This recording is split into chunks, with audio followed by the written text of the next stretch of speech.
بۆ کاتەوەتە making suggestion ئەمە چ دەنگێک دروست دەکات واتە شوایە باشە بۆیە من لێرە باز دەنگانەکەم suggestion نییە ئاوا بە دەنگی ژمارە هەشتەکە ناینووسم واتە ناڵێم وەکوها ئەمە چۆن وتمان دەرسی ڕابردووتمان نەخوێنێتەوە ئەڵین تەنڵ لە تەنڵە ئەمە ئاوا ئەخوێنرێتەوە باشە onion ناڵێم onion onion یعنی پیاز وانە ئەڵێم onion بۆ جۆرە پرۆناونس دەکرێت and also in the word suggestion ناڵێم suggestion ئەنجا ئاگادارمە ئەم دوو پیتە چ دەنگێک دروست دەکات ج ئەمە چ دەنگێک دروست دەکات شێ نییە ئاگادار بە کە شێ چ دەنگێکە دەنگیشی چۆن نووسێت لە ئینگلیزیە ئاوا ئەنووسرێت ناڵێم suggestion we pronounce it like ch for example like ها بابەتێک خوێنین ئینشاءالله دوای ئەم بابەت is called ئەم بابەتی پێوترێت tag quest نیمانە ئەڵێم چی چۆن نەخوێنێتەوە tag question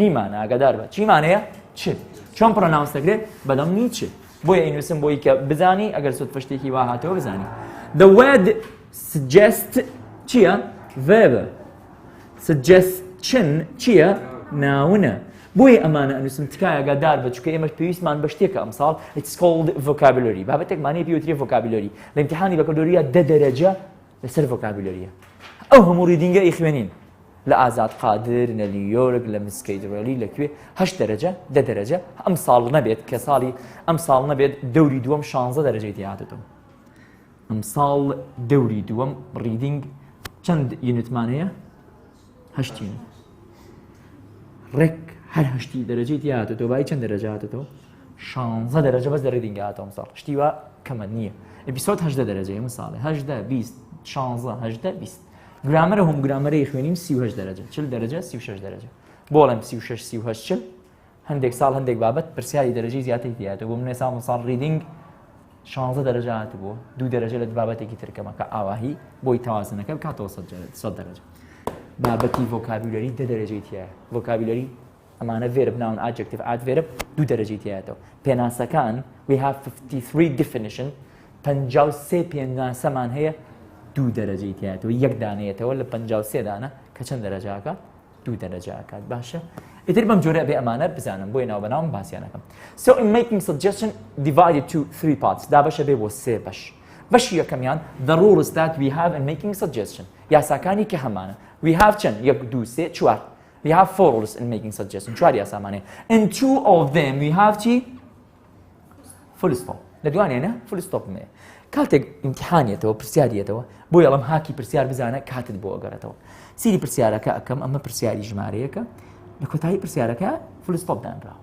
باشە کەواتە یەکسەر لە مێشکی خۆمان دای ئەنێم I'm going to omit remove the rule number 3 and 4 ڕێک یاسای ژمارە 3 و 4 لا ئەبم because in the rule number 3 and 4 we have question mark نیشانی پرسیارمانەیە But in rule number 1 and 2 we don't have question mark. We have chi full stop. إتلا قال مرزمة كي تويا يكم ودون بكرة ببرسياري سيم وشوارم full stop كيشانية. باشا green away بزانم. 2 of them we have full stop. The other 2 ones we don't have full stop. We have question mark. لدواني أنا full stop مي لدواني أنا question mark مي. إتلا شو عندنا راولا مرزمة كانت أنا كيشانية. For example, the first rule that we have I suggest ئەم ذاتە ئۆپشنەڵە ئەکرێ هەدبێت لە پرسیارە ئەشکرێ نەدبێت واتە ئاساییە بوونی وەنەبوونی زۆر ئاساییە باشە I suggest that چی we you بە دوایانە ئەبێ ڤێربەکە چی بێت کاکە verb based complement ئینجا چیمانەیە full stopمانەیە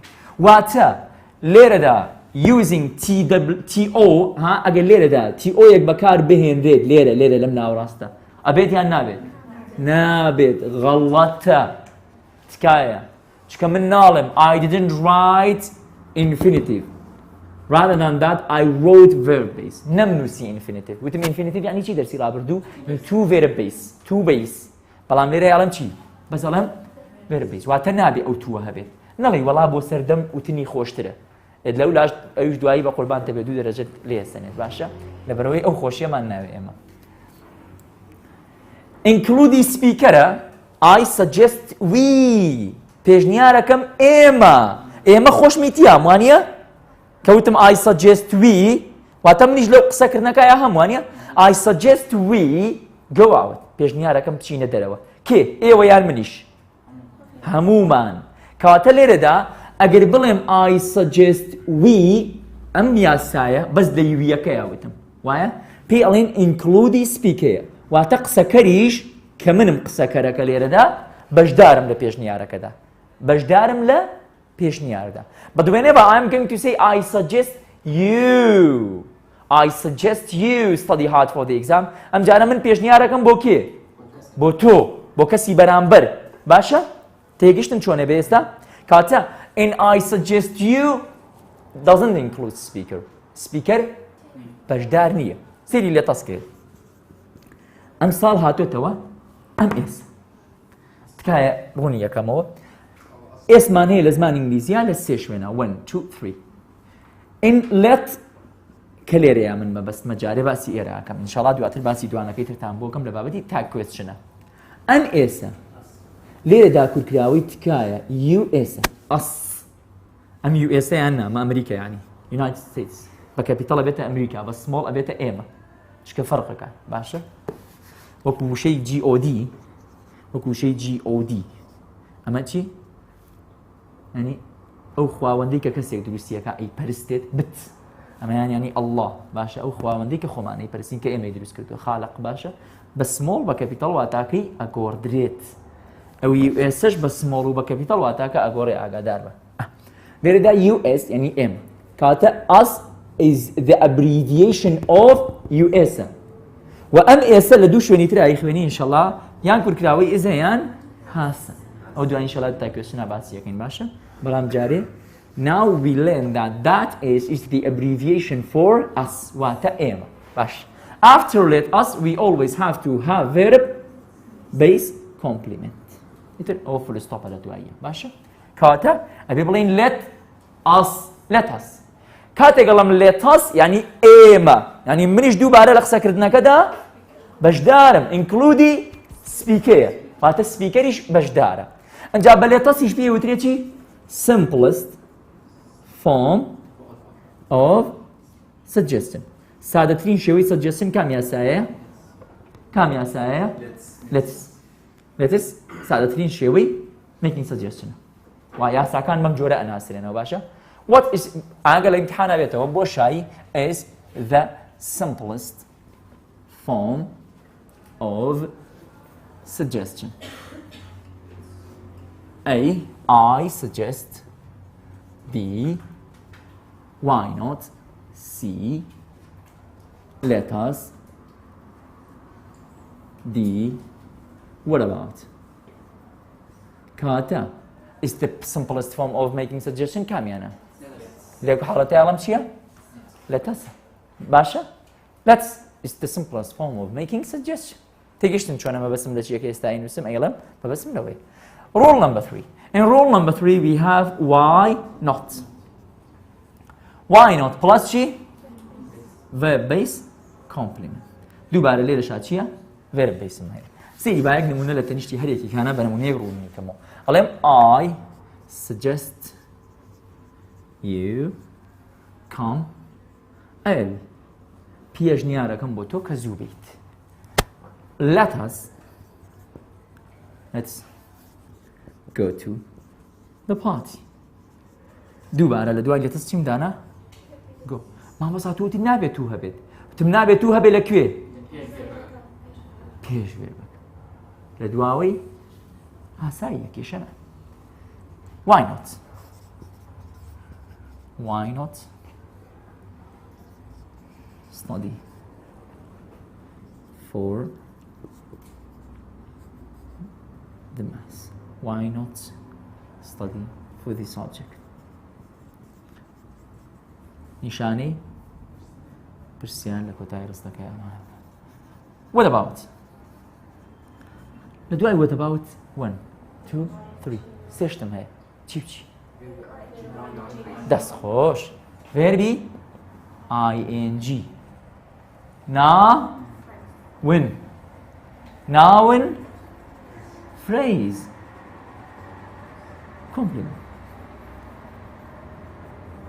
اینجا نشانی برسه یعنی چی؟ سریک what about دەست خۆش taking verبەکە چییە؟ a taxi هەر جارە توانم بڵێم چی؟ what about a taxi تاکسی بوو بەچی؟ ناو ئەوە ناو باشە what about a yellow taxi noun phrasێک پێکاتوە لە ئادجکتیڤێک لەگەڵ ناوێک هەردووکیان بێکەوە بە ئینگلیزیە پێیانەنە چی؟ گرێی ناوی noun phrase what about a cup of tea what about drinking a cup of tea سێریکی what about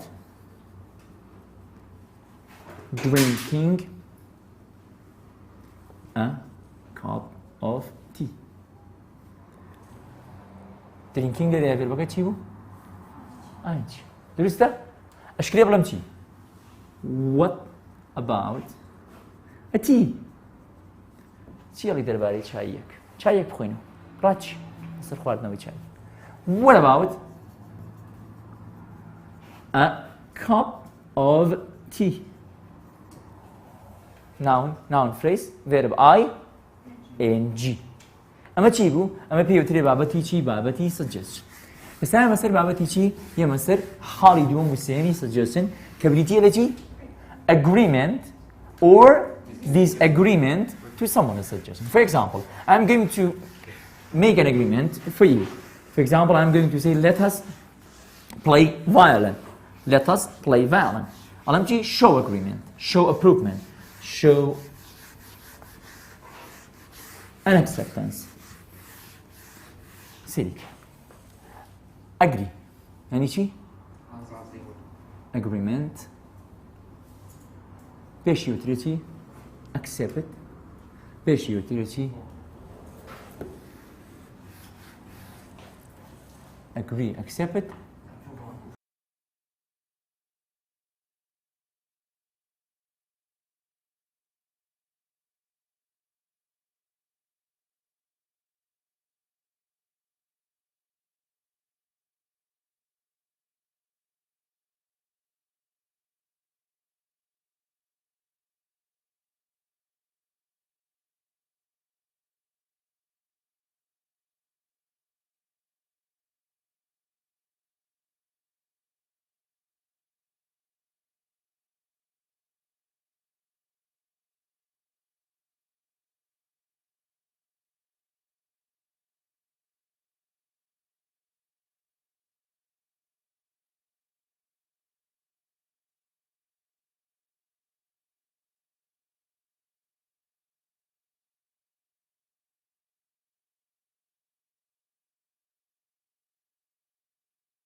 بالو برو یک دانه با دیزاگریمنتەکەش باسکەم بۆی بیکەم بە یەک جار و دووسێ نمونە لەسەری بووس سەریکی ئەگریمەنت وتمان چییە؟ ڕازی بوونە disagreement accept refuse approve disapprove ئەتە ڕازی نەبوون بە پێشنیاری کەسێک باش ئەڵێ یەکێک لەم سیانە I am not sure maybe not no I don't think so no I don't think so these are disagreement disapprove to someone's suggestion سەریم نمونەیەکێ بزانم کێتان ئەتوانن وەڵام بدەن If you show an agreement to someone's suggestion, what? سام ڕستەیەکەم بە 4 جار. What will you say? یەک پرسیار لەم ڕستەیە دروست دەکەم بە چوار شێواز. A. Good. B. A and great idea.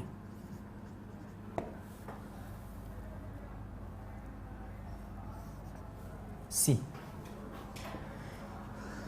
I'm not sure. D. C and I don't think so. If you show an agreement to someone's suggestion, what will you say? عليشي؟ علم؟ Great idea? Good idea. كاتا علم شي؟ علم great idea. شو علم the great idea يا؟ ما سابو أين به؟ Because in section B it said that A and also this one is, both of them are correct. This one and this one are correct. هردوية. كاتا section B is correct. هنا ورستي يقولم. If you show an agreement to someone a suggestion, what won't you say? لو حالتها بيبتشي والله ما. علم أجر رازي بي ببيجنياري كسيك ناليت. ناليتي. ناليت. نالي I'm not sure. وناجليت I don't think so. كاتا والله ميراث شيء بيت. دي أبيت. هذا ورستي. If you show an agreement, if you show disagreement to someone's suggestion, what will you say? لو حالتها هل بتجي؟ هردي. Why? If you show disagreement to someone's suggestion, what will you say? دي أبد. أنا مرستي. If you show disagreement to someone's suggestion, what won't you say? لو حالتها بيتوتشي بيتو تيجيشتن شونه كاتب السيارة كانت واني ياري بيبكي على جوري بيبكي بدست خوته اي بي اي بي بي اي هر كام دوانه بيت ياخذ سي بي ام دي بيت باشا ساسيريم كومال السيارة كان كليريا همانه بابشان ثاني بي to know which one is the correct answer for each one of them زين كام والله درسته وهريكي You and your friends are late to school. أمانة هر كم اللي يقولون هرون كرنوي لا سر رستكان بس رون كرنوي. It's possible to say this one or this one or this one or this one. You and your friend are late to school. To hareket, which means that I'm the third one, the third speaker that I'm speaking for you and for your friend. Make suggestion and use take a taxi. Kata it's possible to say chi. أقرب chi. I suggest we take a taxi. Let us take a taxi. Why not take a taxi? What about taking a taxi? أم دو أنا واسدي بنا أم واسدي بنا ورسل نموني هالبجاردني شوارا. This one. Tell me which one is the correct answer. Tell me كم يعني والله مدرست. أتوزي كتير قبريكم ويباشتري بيبين. باشتري. Naz. Not. Your old car. At the end of the sentence we have chi. Question mark. Chi معناها?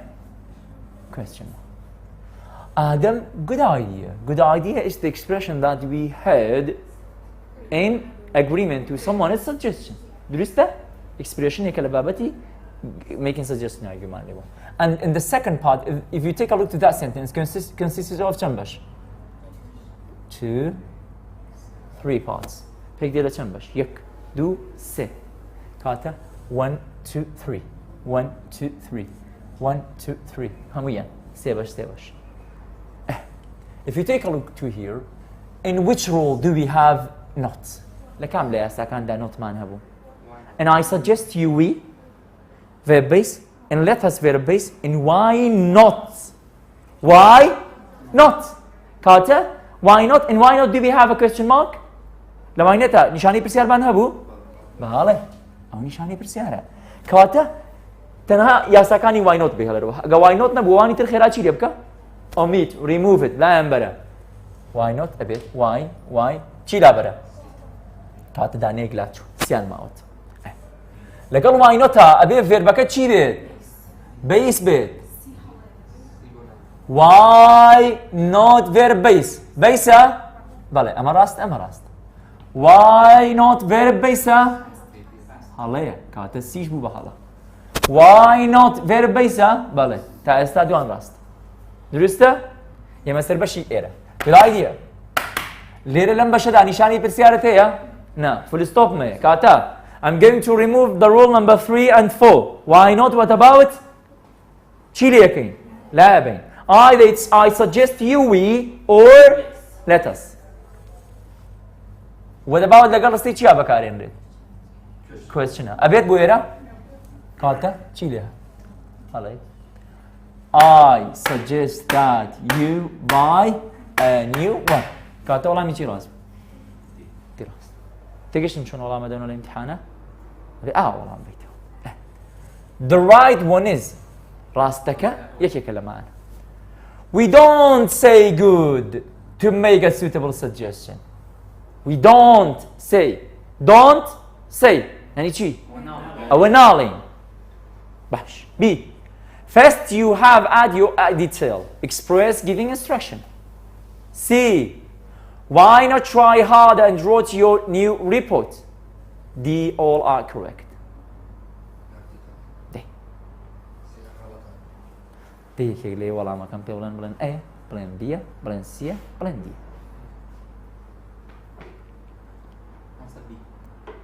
B your name ناوچی بوو ئارە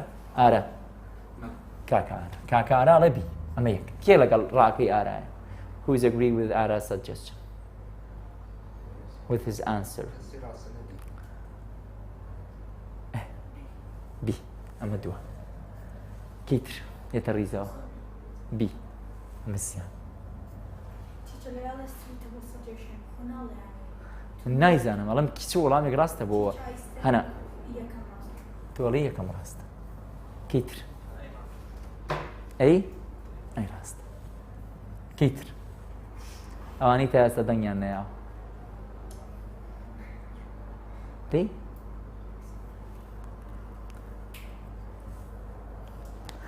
so the correct answer is با ڕۆنی بکەینەوە باشە جارێ ئێمە هیچ ناڵێن تا ڕۆنی نەکەینەوە باشە بۆی پروف بکەین بیسەلمێنین لێرە دەست پێ یەکەم all are correct ئەگەر یەک دانە هەڵە بێت ڕێک ئەمە خۆی ئۆتۆماتیکی هەڵا بێت C why not try وێرە بیسە لە دوای why not وایە and ئەوە بێت چی بێت بیس بێت چیە لێرەدا کاتە ئەمە هەڵە بوو کە ئەمە هەڵە بوو ئۆتۆماتیک ڕێک دیش هەڵا بێت تا چکە ئەماڵە all are correct کاتە یەک دانە هەڵە بێرەگەوە هەڵا بێت مەجالی تیانی B first you have تویتیە ناخێت چکە لە دوای have ئەبێ دووشتت هەبێت دووشت have بە تەنها نەموت have to ئەگەر بڵێم have to ئەبێ هەمیشە چیت هەبێت بیس بەڵام کە هاڤم هەبوو دووشتم هەیە ناون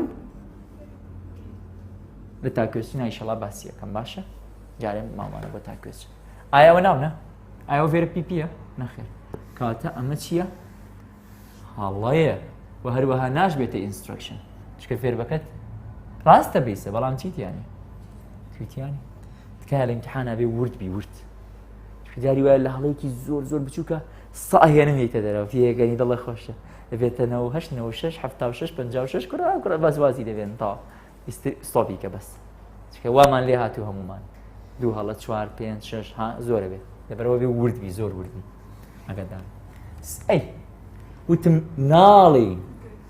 ناڵێن گوت بۆ چ حاڵەتێک بکاتێن بێ agreement to someone a suggestion ئەی باشە من ئەڵەم ناڵێن good to make a suitable suggestion ئەی ئەڵێن چی ئەڵێن I suggest we you ئەڵێن let us ئەڵێن why not ئەڵێن what about پێشنیار بکە بۆ پێشنیارێکی گونجاو چی ئەڵێ یاساکانی پێشنیار بەکارێنی چەند یاسامان خوێن لە یاساکانی پێشنیارە 1 2 3 4 بۆ کردنی پێشنیارێکی گونجاو ئەبێ یاسای پێشنیار بەکاربێنی but we use good whenever we are agreement to someone a suggestion whenever we are disagreement to someone a suggestion we are going to say chi maybe not no I don't think so I'm not sure بۆ جۆرە تێگەشتن ئێستا پرسیارەکە چۆنە تێگەشتن تا با بێمە سەر پرسیاری ئیمتیحانی بە کەلۆری ئەمەی لێرە لە مەرزەمەکەش ڕوون کراوەتەوە سێری هەندێک فرمانمان هەیە سێری ئەگەر بڵم چی what about sing a song ئەمە دروستە هەندێک فرمانمان هەیە ئەو ING کە هەیەی هی خۆیەتی هی خۆی مەڵێ وەڵا ING پێوەیە تەواو کێشەم نەمان نە ئێستا هەندێک فرمانمان هەیە ED پێوەیە وەکو ئەوەی کە ساڵی پار هاتەوە پێران هاتەوە وشەی ئیکسید وشەی سەکسید دەستخۆش ئەم ED هی خۆیەتی کاکە کاتێکی بەڕابردوو ئەبێ ئیدیکی تری بۆ زیادکەی ئەبێ بۆی زیادکەی ئەم سنگەش ئاینجەکەی خۆیەتی ئەم برینگە ئاینجەکەی خۆیەتی ئەم سوینگە ئاینجەکەی خۆیەتی ئەم ڕینگە ئاینجەکەی خۆیەتی ئەڵێم چی what about singing a song کاتە ئاینجێکی تری بۆ زیادەکەم ئەڵێم what about bringing a book ئاینجێکی بۆ زیادەکەم what about swinging swinging یعنی جۆلانێ باشە what about ringing کاتە ئەبێ ئاینجێکی تری بۆ زیادکەم چونکە ئەو ئاینجیانەی کە هەیانە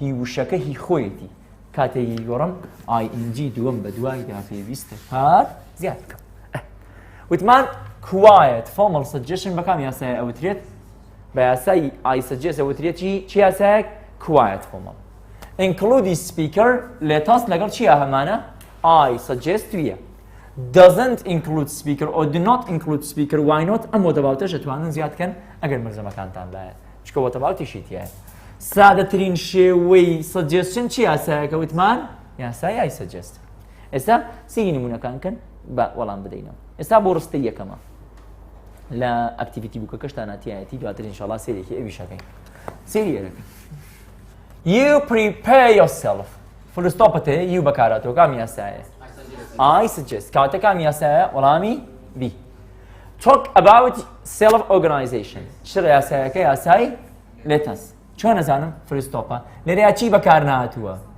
you we بەکار نهاتووە and I suggest we have to have either that is optional but having you and we obligatory بوونیان مەرجیە ئەبێ هەبێت لە ڕستەکاندا کاتێکە لە دوای بۆشاییەکەی یەکسەر یوت هەبوو یان ویت هەبوو و لە کۆتایی ڕستەکەدا فولستۆپت هەبوو هەمیشە یاسای ئەماڵەشە ئەگەر فێرە بیس بوو فولستۆپ بوو یاسای نەتەس نیشانەی پرسیارە یەکسەر فێرە بیسە یاسای why not نیشانەی پرسیارە ڤێربایەنجیە یاسای وەنەوەت تێگەشتن چۆنە کاکە با بینە سەر نمونونەکانی ئیمتیحانی بە کەلۆری کە هەمانە بۆوانەی کە مەرزەمەکەتان لایە یەک نیشانەی پرسیاری بچووک لە ئێرە نووسرا ئاهی ئەو نیشانە بچووک پرسیارە ئاهی سەرما لای بەر because with the letters we don't have چی question mark لەبەرەوەی لە لێتەسانی question markمان نییە تەنها فولستۆپمانەیە باش کار پرسیاری 2022 خوری دووە تازەیە ئەم ساڵە مانگی هەشتە پرسیارەکە لۆک سێریکە sometimes هەندێک کات هەندێک جار the question tells us that the subject the topic that we have is چی بابەتێکە either it is advice or making suggestion or the other tag question or the other grammatical subject that we have هەندێک جار پێمانەڵێ کە بابەتەکەمانەوەیە سیری ئێرەکەی خۆی پێویستی سەجێشنە خۆمان دووکردنی ناوێت but if you take a look to this one it doesn't tell us that either it is making suggestion or not پێم ناڵێ how do you know it's making suggestion چۆن نەزانم making suggestion according to the rules that we have بەگوێرەی یاساکان سیری یاسای what about یاسای why یاسای let's تێگەشتنی ئێستا بەڵام هەندێک جار یەکسەر خۆی پێتەڵێت پێشەوەی لەقەکان بخوێنیتەوە AUBCD بخوێنیتەوە یەکسەر خۆی پێتەڵێت هەندێک جار پێت ناڵێت ئەبێت سێری یاساکە بکەیت it's very hot in the hall هۆڵەکە زۆر گەرمە چاچی suggestion ئەڵێ what about opening the windows لەگەڵ وەتەباوتە ڤێربایەنجیە و نیشانەی پرسیار لە کۆتاییە هەیە ڕاستە درستە ئەمە ڕاستە B why not verb base هەیە ئەنجاوتم لەم بابەتەیە دووشە دەبێ بگونجێت meaning و یاساکە grammatically semantically باشە هەم دووکیان meaning and grammar. Why not verb base complement نیشانەی پرسیار. Why not turn on the fan؟ ژوورەکە گەرمەکەواتە بە هەڵکردنی پانکەیەک ڕەنگە کێشەکە چارەسەر ببێ. گرامەری و یاسا، گرامەری و مانە ڕاست. کاتە ئەویش ڕاست. پرسیاری سێکشنی بی. Let us بە دوایە verb base هاتووە. تەواوە. و لە کۆتایی ڕستەکەشا چی تێ؟ full stop تێ. Let us have a drink of cold water. ئاوێکی سارد بخۆینەوە تۆ زێگەرماکەمان لە لەش دەرچێت کاتە ئەمیش هەر درست. لە دیە ئەڵێ چی؟ All of them are correct. یاخود all of them. هەمویان. کاتە هەمویان دروستن. کاتە وەڵامی ڕاست بۆ ئەم پرسیارەی 2022 خولی دووەم چی بوو؟ دی بوو. 2022 خولی یەکەم. مانگی شەشەم پرسیارە. Choose the correct form of suggestion. وەڵامی ڕاستی suggestion هەڵبژێرە. لێرە دەست پێکەم. Let is مانەیان ئەسمانێ. ئەسمانێ. کاتە ئەمە چی دێهات؟ ئۆتۆماتیکی هەڵە. وەرە ئێرە. Why not؟ لەگەڵ why not تا verb base. ڕاستە. The tourist office to get more information ڕاستە. چی نییە؟ تا کۆتاییەکە هەڵەیە. کاتە چییە؟ هەڵێ. یەک شتی بچووکە چەند بچووکە؟ بۆیە ئەڵەمە بێ زۆر دوور بیت کایە. لە ئیمتیحانە هەنی ها چی هەڵەت پێ یەکات؟ جا نیشانەی پرسیارێکی. نا 2 دەرەجە لێ با 2 دەرەجە. ساڵێکی خوێن 4 ساڵی خوێندن لە زانکۆی سلێمانی ڕێک بۆ زانکۆی دهۆک. ئەبێ خەریکی ئیندۆمی خواردن بی خەریکی چوزانم لەفە خواردن بی 4-5-6 ساڵ. لەبەرەوە تکایە یعنی کەمێک ئەبێ ئەو هەدەفەی کە هەتە دیاری بکەی بە جوانی بۆی کە دواتر شەو نەخۆنی ئەوێ زۆر ناڕەحەتە بێت. What about verb ing؟ بەڵام مامۆستا نیشانەی پرسیارم هەیە بەڵام چی غەڵەتە لێرەدا؟ going. ئەبێ بڵێم چی؟ going. کاتە ئەمیش چی لێ هات؟ هەڵێ. وەڵامیشی ڕاستە بێ بە دڵنیایی وەڵامی چیمان مایەوە ئەیمان مایەوە. شەر نییە کە یەکەم جار یەکسە وەڵام ئەیەکەت بینی ڕاست بۆ ڕاشتی وان نابێت قەت نابێ وەڵامی ئەی ڕاست بێ نەکاکە وەڵامی ئەیش ڕاستی تیا بێت. و شەر نییە هەر نیوسی ڕاست بێت. I suggest. We یانی you. لێرە ویە. Eat verb base. کۆمپلیمنتی ڕستەکەیە full stop. ڕاستە؟ I suggest we eat lunch by a stream. پێشنیارەکەم لە لای stream یعنی چی؟ جۆگەلەکە، ڕووبارەکە لەوێ نانی بخۆین. نانی کەی؟ نیوەڕۆ. سێرێم پرسیارەکەی. ئەمە ئینشەڵا بابەتێکمانەیە کە گەیشتینە یونیتی 2 بابەتی 2 enough 2. کاتەم پرسیارە پێک دێ لە چەند بەش؟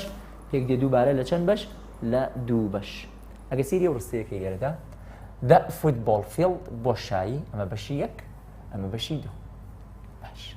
واز جارێ لە بەشی 1 بێنە. ئینشەڵا کە گەیشتمە یونیتی 2 ئەم ڕستەیە لە یونیتی 2 دانراوە. یونیتی 2 بابەتی 2 enough 2. باشە لە 2 هەمیشە بێت نابێت نۆتە هەبێت لە enough 2 ئەبێت نۆتمان هەبێت. 2 ئەبێ ئاجکتیڤەکە لە پێشیەوە ئەگەر سێریکی 2 ئاجکتیڤەکە لە ناوەڕاستایە enough 2 ئاجکتیڤەکە لە پێشەوە بەکارهێنرێت و بێ نەرێ بێت بەڵام لێرە نابێت نیشانەی نۆتمانە بێت. Why? Because 2 has a negative meaning. خۆی واتای نەرێ ئەدا پێویستی بە نۆتەکە نییە. واز دەم بەشێنم جارێ. سێری بەشی دووەمی ڕستەکە ئەکەم. بە پێی یاساکان ئەزانم it is making suggestion. خۆی پێم ناڵێ بەڵام بە پێی یاسا ئەزانم making suggestion. The rules of making suggestion. لە کۆتایی پرسیارەکەدا چی تێ؟ نیشانەی پرسیار. کاتە ڕێک هاکەکە یاسای یەکەم دووەم I suggest let us لا ئەبە. چی تایە؟ let us. لای بەرە. کاتە ڕێک سی ئۆتۆماتیکی هەڵا ئەبێ. باش. دوو یاسامانەیە why not لە دوای why not ئەبێ verb base بێت. ئایا verb base-ە؟ بەڵێ. نیشانەی پرسیارە؟ بەڵێ. کاتە چییە؟ ڕاست. لە دوای what about ئەبێ verb ing بێ. verb ing-ە بەڵێ. نیشانەی پرسیارە بەڵێ. کاتە ئەمەش ڕاست. ئەگەر ئەوە دبینی هەردووکی ڕاست بوو ڕێک لە خۆشیان ناڵێ ئەیوبی ڕاستە. هەڵەی وان نەکەیت. Because sometimes the first part of the sentence may be incorrect.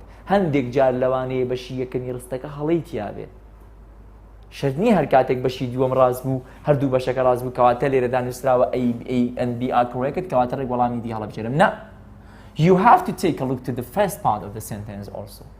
باشە؟ بوتمە مە هەڵەگرم بۆ دوایی بەڵام ئێستا بە کورتی کەمێکتان پێڵم ئەزانی. The football field singular pronoun. ناوێکی تاکەوانە لەگەڵ ناوی تاکە چی بەکارهێنرێت is. لە یاسای enough 2 ئەبێت چی هەبێت؟ نۆتت هەبێت وانە؟ ئەجکتیڤەکە لەکوێیە بەکارهێنرێت؟ لە پێشیەوە. لە پێشیەوە بەکارهاتووە وانە؟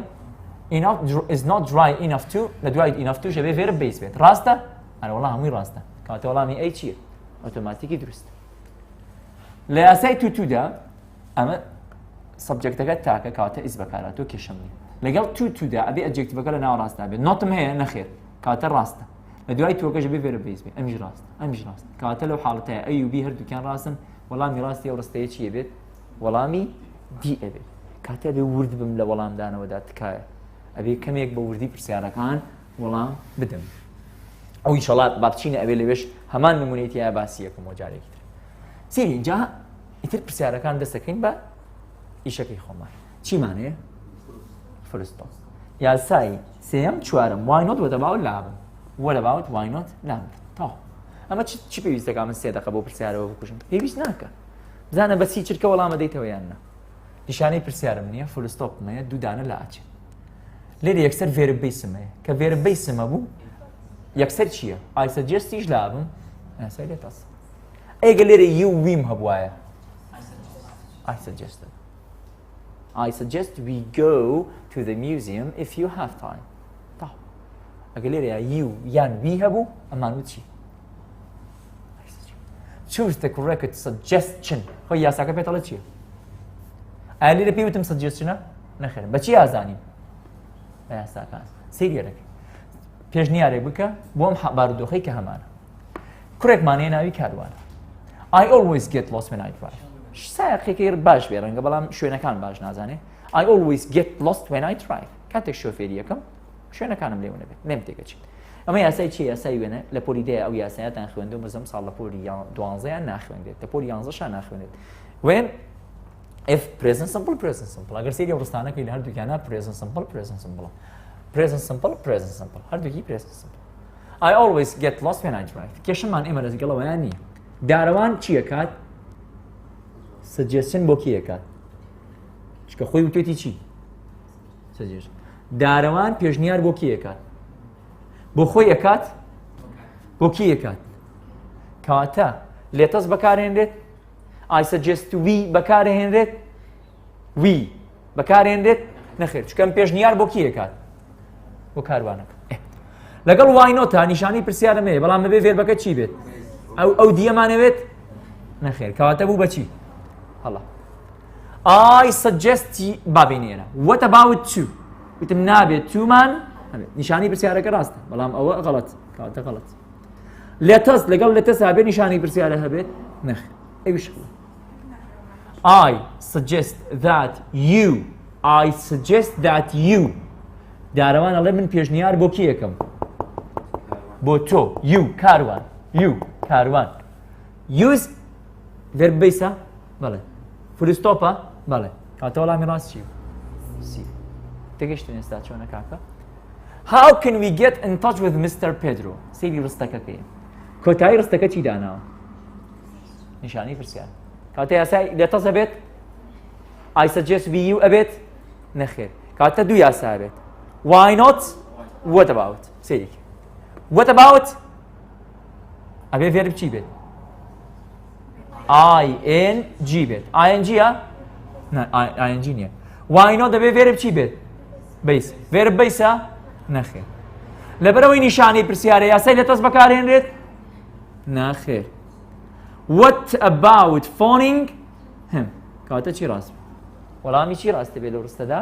وەڵامی دی ڕاستە بێت باشە کاکە سەیری ڕستەی دواترکەن ڕستەکان شتێک بەجێ بێڵم بۆ خۆتانیان هەمووی وەڵام بێنێ باش چکە پێم باشترە کەمێکی خۆشتان دواتر وەڵام بدەن وی کاتەکەیشمان بۆ بگەڕێتەوە when someone agrees کاتێک کەسێک ڕازی بێت to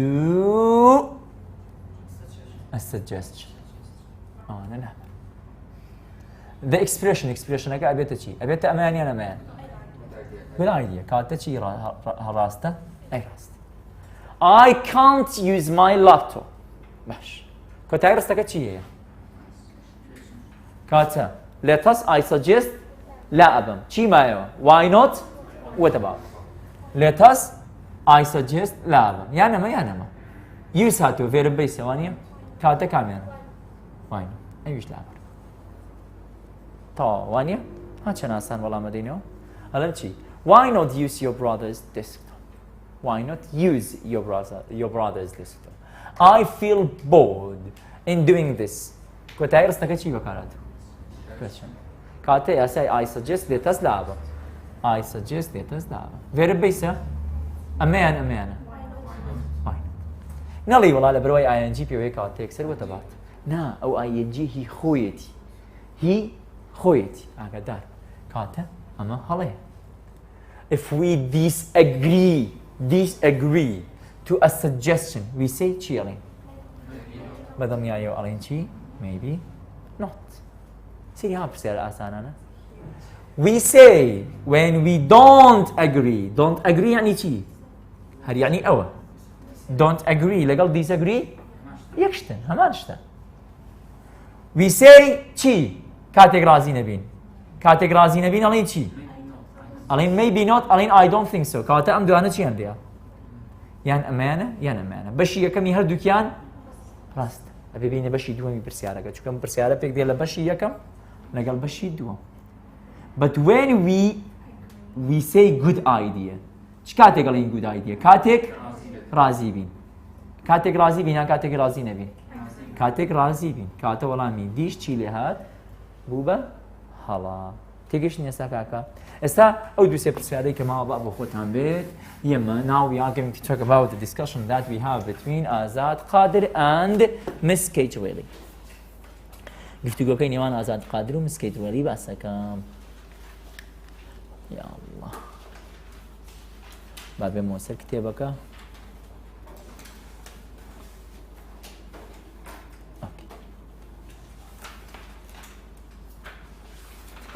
وەبزان مەرزەمەکانیشتان تیای بێت لاپەڕەی بەخوا لاپەڕەکە نازانم 34 33 35 سێریکەن تیایەتی هەموو مەرزەمەکان زۆربەی زۆریان تیانە ئێرێ ئەو چەلێرەیە تیایەتی Okay, so take a look to your student's book چکە من زیاتر لەسەر کتێبەکە ڕاستی ڕاهاتووم لەسەر کتێبەڕۆ هەندێک شتی گرنگی تیا ئێستا شتە گرنگەکانتان بۆ نووسم ئاماژەی پێکەم بۆی کە بزانی وە دواتر کۆمەڵێک پرسیاریشمانەیە لەسەر و بابەتە وەڵام دەدەینەوە باشە ئینشاءالله پاشان چۆکی باسی نیویۆرکەکەم بۆ گەرم بۆ هەر بتوانم نیویۆرکەکە تەواوکەم زۆر باشە بێت چکە نیویۆرک زۆر گرنگە 2 دەرەجەی تایەت 2 دەرەجە چی مامۆستا تخوا نایخوێنی هەر ئەو 2 دەرەجەیە بێتە 100 دەرەجە کاکە لەبەرەوە هیچ شتێک نابێ بەکەم بزانی لێرێ شتێکمان نییە 2 دەرەجە کەم نییە ئێمە شەڕی 2 دەرەجاکەین ئێمە کە هاتوین بۆ یێرە ئینشاءالله بەنیەتی 100 هەوڵ دەین ینی بەنیەتی 98 هەوڵ ناین چونکە بۆ 98 هەوڵ بەی 96 ێنی 98 نانی بۆ 100 هەوڵ بەی ئینشاءالله 100 ێنی 98 ێنی دڵنیا بە هەدەفێک دیاریکە ینی ناکرێت تۆ بۆ 90 هەوڵ بدەی سعی 90 بکەیت و 60 بێنی 70 بێنی شتی وا نابێت سعی سەعاتی نەوەیی بکە بزانن 88 87 91 92 93 هێنی یان بەڵام سعی بە گوێرەی سەعاتەکان بە گوێرەی ئەو کاتێک کە هەتە بۆ 7 سعی بکە بەخوار 7 68 71 72 67 ئاوایی هێنی بە گوێرەی کاتەکان دەرەجە هێنی Take a look to that character. This is Miss Kate Welly, Azad's English teacher. Okay, we said that who is Azad Qadir درسی رابرتو باسمان کرد Azad Qadir is a student at the American University in Slemani. خوێندکارێکە لە زانکۆی ئەمریکی سلێمانی. So he has not been abroad before, پێشتر سەفەری نەکردووە, so that's why he's in need of the help of his English teacher, Miss Kate Welly. Why is Azad going to New York? بۆچی ئازاد ئەچێ بۆ نیویۆرک so as to attend, share a world youth conference. بۆی بەشداری لە کۆنفرانسی گەنجانی جیهان بکات لەکوێ؟ لە نیویۆرک in Manhattan. لە چ بەشێکی نیویۆرک بەشێکمان هەیە لە نیویۆرک پێوترێ Manhattan. ئینشاءالله باسی Manhattan نەکەین. Alechi, Miss Welly gets a Skype call, which means that someone makes a Skype call with Miss Kate Welly. Kata, Miss Welly gets a Skype call on her computer. Ama laptop aketi. Kata, Miss Welly paymendi Skype akei lekyo bohat le laptop akeo. ئاگادار بە لەواتە لەسەر لاپتۆپەکەی وەڵامەداتەوە بەڵام ئەوەی کە تۆ بزانی گرنگ بێ چییە؟ سکایپە واتە it's not a phone call چی نییە؟ phone call نییە phone call چی تیایە؟ سیم کارتی تیایە واتە لە ڕێگەی ئەو مۆبایلانەی کە بەدەستمانەوەی بە ڕێگەی سیم کارت تەلەفۆنەکەین ئەو خۆشتان نەزان through Skype we have چی a video call video callمانەیە لە ڕێگەی Skype و video call واتە توانی بە ڤیدیۆش یەکتری ببینی سەیری یەکتری پێ قسە بکەیت. Azad say hello Azad, how was your journey? Miss Really tells Azad how was your journey? Azad replies, it all went well thanks you, I arrived last night. Kata when did Azad arrive New York? سەیری کاتەکان کێ when did Azad arrive New York? When did Azad arrive NY من بە کورکراوە ئەینووسم NY یعنی چی یعنی نیویۆرک کورکراوەی نیویۆرک باش. When did Azad arrive New York? Last night. ئاگادار بێ ئێستا last nightەکە ببزانە ئەڵێ چی ئەڵێ last night which means that on which day he arrives there کاتە لە چ ڕۆژێکە گاتێک ئەوێ باش. Good and the conference starts tomorrow. Okay. When did the conference start or when will the conference start? Okay. Let's start the conference starts tomorrow. Conference كي دسبيكات tomorrow. روجي چند سبينه. كي دسبيكات سبينه. چی مان لكرت? The conference starts tomorrow, doesn't it? باش. Yes, and I am preparing now. كاتا آزاد استا خريكي چيا؟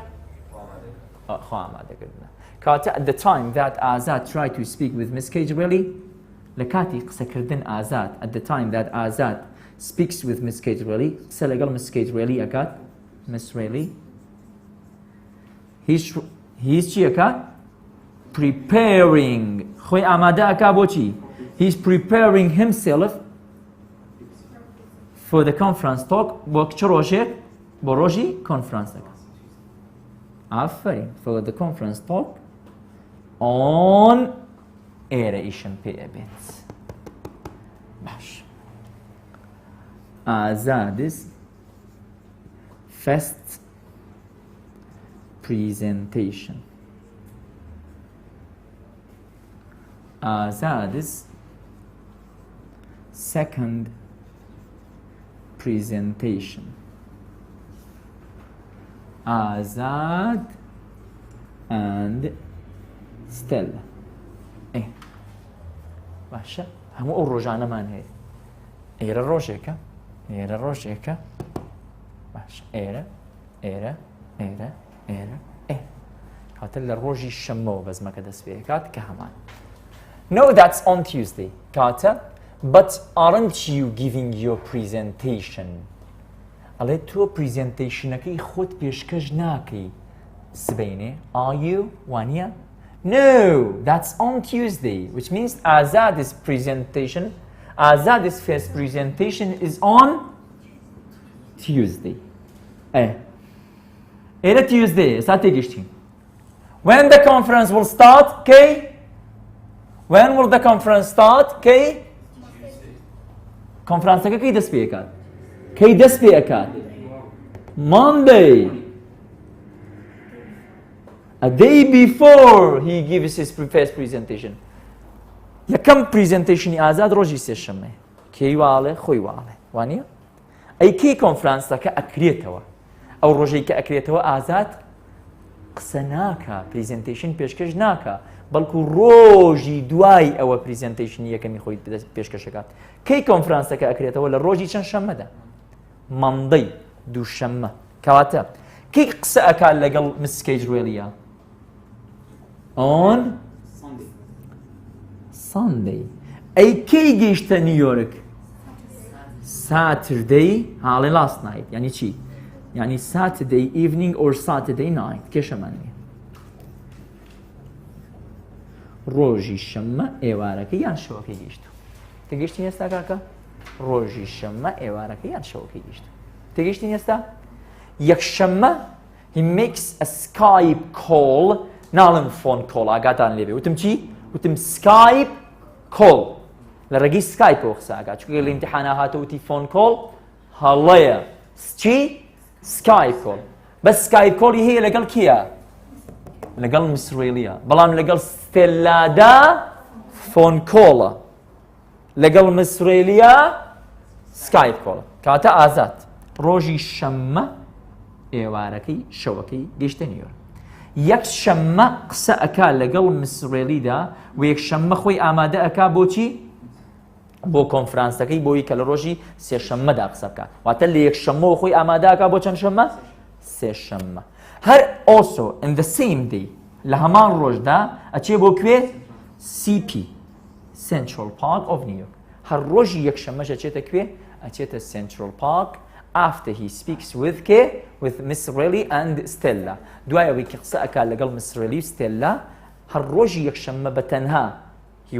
he goes to Central Park alone بەتەنیا ئەچێ بۆ کوێ ئەچێ بۆ Central Park well yes but you don't want to miss the chance to see New York do you سەیرە مستانەکەیە are you do you doesn't it هەمانەمیان تا question ئینشەڵڵا دوایی باسی تا questionەکەم بۆ هەموو ئەو بابەتانە باشە بەڵام ناتەوێت دیمەنەکانی بینینی شاری نیویۆرک لە دەست خۆت بێ ها سێری کێ یاسای چی یاسای what about going to Central Park later on چی هەڵی دواتر بچی وەڵێیت بۆ Central Park ببینی and listen why not contact my New York cousin Stella kata Miss Riley suggests to Azad to make a contact with her New York cousin ئەو ئامۆزایی کە هەیەی کە خەڵکی کوێیە نیویۆرکە پرسیاری امتحانی بەکەلۆری ساڵی پار هاتوتەوە ئەڵێ چی a place that Miss Riley's cousin lives there ناوی ئەو شوێنەی کە ئامۆزاکەی Miss Riley لێ ئەژی that the population of that place کە ژمارەی دانیشتوانی ئەو شوێنە more than 8 million people کە زیاتر لە 8 ملیۆن کەسە ناوی ئەو شوێنە کوێیە ناوی ئەو شوێنە کوێیە ئەڵێ my New York cousin ئامۆزا نیویۆرکیەکەم ئەو ئامۆزایەم کە خەڵکی نیویۆرکە باشە ستێلا کە ناوی چییە ستێلا کێیە ستێلا is a student خوێندکارە and she is Miss Riley's cousin ئامۆزای Miss Rileyە who lives in New York لەکوێژی لە نیویۆرکەژی and I'm sure she would be happy to show you around وەدڵنیام دڵخۆشە بێ بەوەی کە دیمەنی شارەکەت پیشان بدات I'd like that but maybe she will not have time ئەڵێ پێم خۆشە بەڵام لەوانەیە ئەو کاتی نەبێت کاتە لێرەدا ئەگەر لە سەیری پرسیارەکانی ڕاست و ترو فۆڵسەکە بکەی لە بەشی سەرەوەدا کە هەمانە ئەڵێ ئازاد worried that Stella would not have time to show him round بەڵام ئازاد نیگەران نییە worried یعنی چی ئافرین وا بیرەکاتەوە واتە he's not worried he thinks that Stella would not have time to show him round worried یعنی چی worried یعنی نیگەران بی بێتاقەت بی واتە ئەگەر ستێلا دیمەنی شارەکەم پیشان نەدا تاو بێتاقەتە نا سێری ئازاد کە ڕۆژی یەکشەممە he goes to Central Park alone کێشەی نییە ستێلای لەگەڵا بێت یان لەگەڵیانە بێت he can see the sights of New York ئەتوانێت چی he can see the sights of New York ئەتوانێت دیمەنەکانی شاری نیویۆرک خۆی بەتەنها بەگەڕێ بیبینێ but with the help of Stella بەڵام بە یارمەتی ستێلا things going better شتەکان ئاسانتر باشتر بەڕێوەڕۆ ئەڵێ چی let me contact her واتە Miss Riley wants to make a contact with her New York cousin Stella کاتە لێرەدا Miss Riley هەوڵەدا پەیوەندی بە کێوە بکات بە ستێلاوە بکات then let's talk again later دواتر قسە ئەکەینەوە ها سێری چەند ئەستێرەیەک دانراوە یعنی چی we have an interruption ناوبڕێکمانەیە پشڕانێکمانەیە between the two conversation لەنێوان ئەم دوو گفتوگۆیەدا باش ئازاد I have talked to Stella Miss Riley ئەڵێ ئازاد قسەم کرد لەگەڵ ستێلادا and she's very happy ئەویش زۆر دڵخۆشە to meet you later in the week کەی چاوی پێت بکەوێ later in the week دواتر لە ڕۆژەکانی هەفتەکەدا لە ڕۆژێک لە ڕۆژەکانی هەفتەکە later in the week later so why not write down him a number کاتە دووبارە پێشنیارەکاتەوە بۆ کێ ئازاد ژمارە تەلەفۆنەکەی لەگەڵ ناوەکەی بنووسێ هێنەی من نمبر کاتە ئازاد ناوەکەی بنووسی ینی کێ پەیوەندی بەکێوە بکات ئازاد makes a contact with کێ ستێلا ئایا ستێلا پەیوەندی بە ئازادەوە بکات یان ئازاد پەیوەندی بە ستێلاوە بکات ئازاد پەیوەندی بە ستێلاوە بکات بۆیە ئەڵێ چی why not write down her name and number ئەگینا گەروانە بۆ ئەم قسەی بە کێ ئەوت بە ستێلا ئەوت ئەی بۆچی ژمارە تەلەفۆنەکە دەداتێن to make a phone call with کێ with ستێلا ئازاد پەیوەندی بە کێوە بکات بە ستێلاوە بکات دوایی لە پرسیارە ئەمەمان هەیە So why not write down her name and number, and then I suggest you call and arrange a time. پێشنیارەکەم کاتێک ڕێ بخەن و یەکتر ببینن. Have you got a pen and a paper? قەڵەم و کاغەزێکت پێ تا بینووسیت و ئەویش ناو ژمارە تەلەفۆنەکانی دیکە بنووسێت. با بینێ سەر ئەو وەڵامانە. ئەڵێ ئەگەر ڕاستە بڵێ ڕاستە، ئەگەر هەڵەیە بڵێ هەڵەیە، بەڵام هەڵەکە ڕاست بکەرەوە. باشە؟ تکایە ئەم کاتانە گرنگن ئازاد ڕۆژی شەممە شەوەکەی ئێوارەکەی گاتە نیویۆرک و ڕۆژی یەکشەممە سەندەی before goes to Central Park پێش ئەوەی بچێ بۆ Central Park پێش ئەوەی بچێت گوێتان لەم قسەی من بێت before he goes to Central Park he speaks with Miss Cage really قسە لەگەڵ Miss Realیەکە and then he speaks with Stella and after that he goes to کوێ Central Park پێش ئەوەی بچێ بۆ Central Park تەلەفۆن بۆ Miss Realیەکە Miss Realی suggests to Azad to make a contact with Stella and then he tries to make a phone call with Stella and after that ئەچێ بۆ کوێ ئەچێتە Central Park On Monday the conference will start کۆنفرانسەکە کەی دەست پێکات at 11 a.m. سعات 11 بەیانی with the speech of the mayor of New York بە دەستپێکی قسەکانی سەرۆکشانەوانی نیویۆرک کۆنفرانسەکە ئەکرێتەوە باش and Azad is going to give his first presentation Azad یەکەم پریزنتیشنی خۆی لە ڕۆژی چەند شەمە ئەدات on Tuesday Azad's second presentation is on Wednesday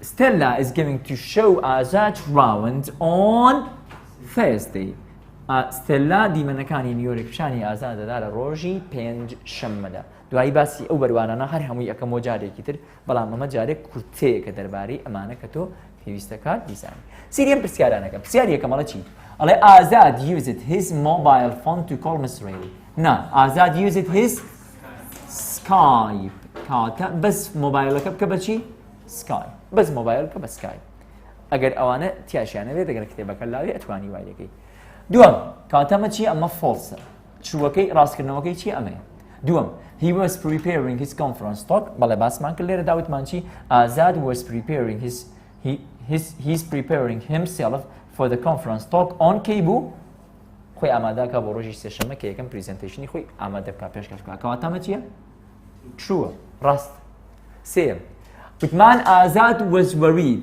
نیگەرانە نەخێر وتمان Azad he thinks بیرەکاتە وا بیرەکاتە that Stella would not have time to show him round کە Stella لەوانەیە کاتی نەبێت کە دیمەنەکانی شارەکەی پیشان بدەن چوارەم Miss Reilly emailed Stella Miss Reilly ئیمێڵی کرد بۆ Stella نا spoke یاخود چی phoned Miss Reilly spoke to Stella between her two conversations with Azad قسەی لەگەڵا کرد phoned to Stella spoke to Stella باشە قسەی لەگەڵا کرد Miss Reilly asked کێ بۆ کێ ئازاد ئەمە ستێلاکە بکە بە ئازاد ئەی ئازادەکە ئەکەی بەچی Stella Miss Reilly asked Azad to make contact with کێ Stella کاتە ئەمە هەڵەیە ئەمەش هەڵەیە ئەمە ئەکەی بە ئازاد ئەمەش ئەکەی بە Stella تێگەیشتن ئێستا ببینین لەسەر شاری نیویۆرک تاقەتان هەیە باسیکەی ئەویان ئەبێت لێرە داگە سیریکی ها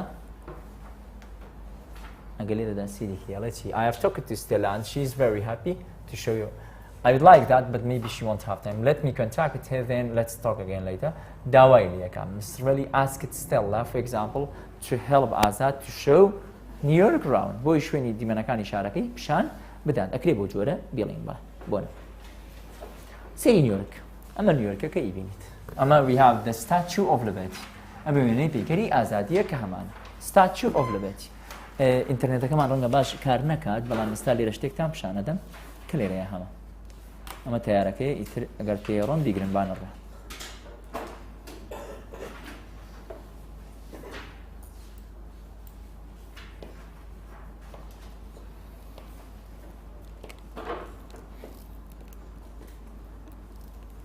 بۆ کۆنیەکرد نابێت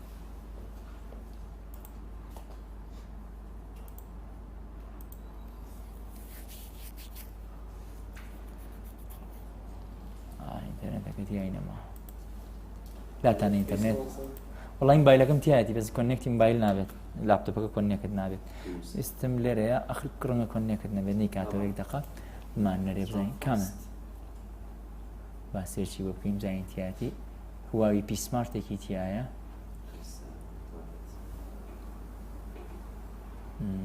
بعمل بوشن مول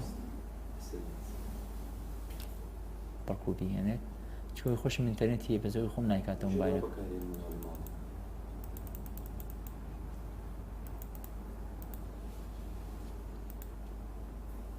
ام فاستة زور باشا كودا كمان رخصتها فيتيا يعني هل يكون نكتي كخو بيني سبو ما يتعزيت نبي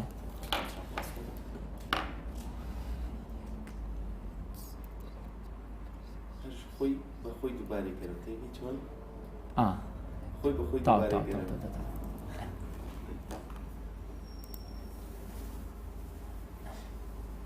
بوی به ویدیو که بشانتم بم زور جوان ترتیه کن تا دستان خوش بید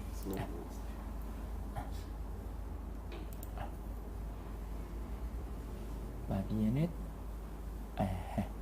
او دستان خوش بیخ Take a look to here. This is New York City. أما شهر نيويورك كتو يبيني لمخشتي ده. قلوبا كتو زي كشان مو بوي روناكيا كباشتر بيبين. أنا كاميرا بوام سان إيه ده. أمانة؟ أمانة؟ أمانة. قينا بس معنا.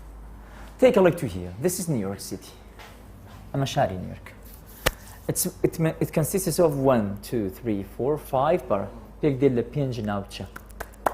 They form a city of more than 8 million people. شارك ليكين كم جمارج مشارج ماري دانشواني چند كسه more than 8 million people. زيادة ل 8 مليون كس. باشا بو يك جار تيبكم.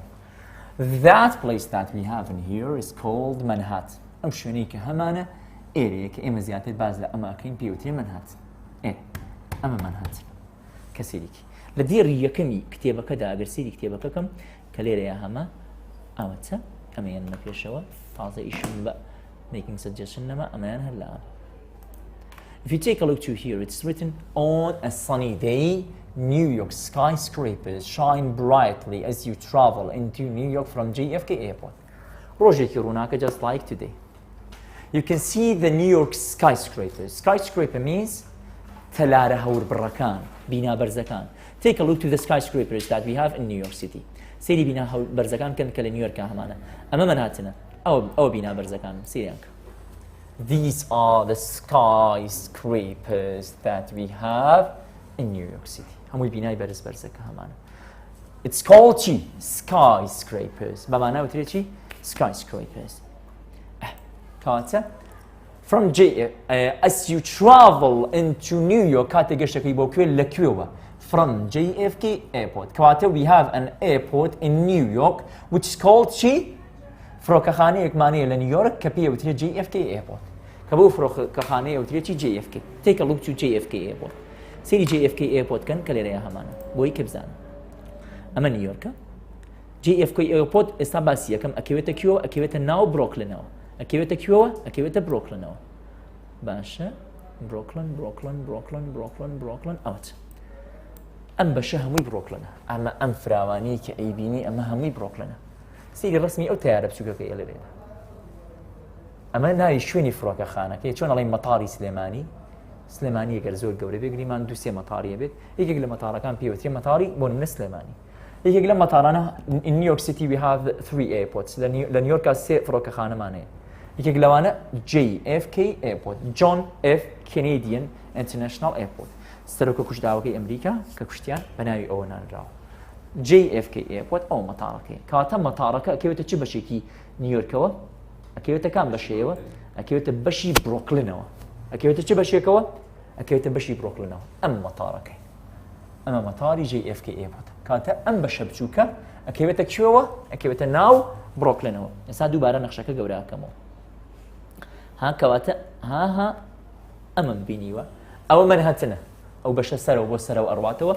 منهاتنا كام بروكلنا أما هموي بروكلنا شوية كتير معني اللي ربيوتري شيء إيرماني ربيوتري كوينز كمان نيويورك بيقدر لبينج باش بينج منهاتن بروكلين كوينز بشكمانية ليرة الأخبار وبيوتريت ستيتن آيلاند بشكمانية للسري والسروية بيوتريت برونكس كاتب بينج باش بوي أما تام بجواني بشانة بوي وينيك تام بودوز ببي هر قصة نبيك بكرداري بيبينم إن شاء الله أوابي بتشينا نيويورك أقول تشوشن اشتكتان معلوماتك تام بدرس كاتم مرة بركيتي أما جي اف كي آزاد ليرة ويد يد يد يد يد يد بو إيرا بو تشية منهاتن چونك we have the World Youth Conference in Manhattan. World Youth Conference دناو منهاتن بيشكشك بيه لبيه كونفرانس دكا لو بشي ده باشا إن إيرا إنجا جاري كتر. Then when you finally reach the East River كاتر وبارك معنيه لناو منهاتنا بيوتريت East River كام East River أجسيري أم نخشي بكي ليرة ده إيرا أما بيوتريت East River أما East River بوي وينك بزاني أو منهاتنا أو برونكسا منهاتن برونكس بروكلين كوينز أو جي اف كي ايربورت بو كوينز ستيتن آيلاند ليري الأخبار وين هذا داربة دو شمانية لكتابة كايبين يكان بيوتري ستيتن آيلاند أو يتيان it's called ستيتن آيلاند فيري ستيتن آيلاند فيري تشيا it's a name of a ship ناوي أو كشتية that Stella and Azad gets on كأسنا ناوي to take a look to the sea to see the sights of New York وبيني دي من كان شاري نيويورك أسنا ناو كيوا ستيتن آيلاند فيري هل الإنترنت هبنوسا ستيتن آيلاند فيري كشتيه زبلاحي جورت بشانة كلي نيويورك هي استعجبوني هي أم دقيقة باشا كاتا أما وتمان شي بيوتريت أما إيست ريفر كاتا آزاد كليروية أشيت بروكلين دوات الليرو أم روبارة أبينت كبيوتريت إيست ريفر إن جاءت منهاتن أجر سيدي كيسا دوات لما تام بشانة دم إيرا ما بيوتريت سي بي Central Park of New York بيمني باخي جشتي نيويورك شون باخي جشتي سليماني معنوي برامبر حسب صالحة أول شيء بيوتريت ياخذ سليماني بالاسي استا أول شيء بيوتريت CP Central Park of New York then you finally reach the East River and see Manhattan دواي أوي كروباركة بران لرو آزاد لجي اف كي بودو هات بروكلين روباركة أبرينيت دواي روباركة كيو بينت Manhattan close up رجل بردم تاه The drama of this forest of huge buildings hits you hard. كاتك بينا برزكانة بيني hits you hard. شو كبير. لا يخو أنا بينا يزمانه ولا أبي آسيكي. لكم جارت شيء دبي جاري دو روشر آسي سرواقي. شو بينا يزمنيه أبي هالبوبو سرو برواني. باشا سنابكو بيه بس سري آسمانه كي سنابكي باشا. شو كشي. The skyscrapers hits you hard. بينيني دي من يوم شارع جورة وزبالة حتى ليكا شوكتك hits you hard يعني شيء شوكتك ليه تدا باشا ما بس يدوي you have now traveled many miles across New York ليه أنا وين نيويورك لجي اف كي بود أنا بزين you have now traveled many miles away to New York سيدي كيا على شيء على تو ليرة وكذا بزيويت شند ميلك يزور تبري وتاجيش تكوي كانت آزاد Tagatera have traveled many miles away. Many miles across New York. Although Manhattan and the other gringa persiaritiatu to salana. Ja New York hiç derehine persiaritiana atbeta. Hammu salek hiç du derece to tkaya zo gringa. Warziyek وبردوان.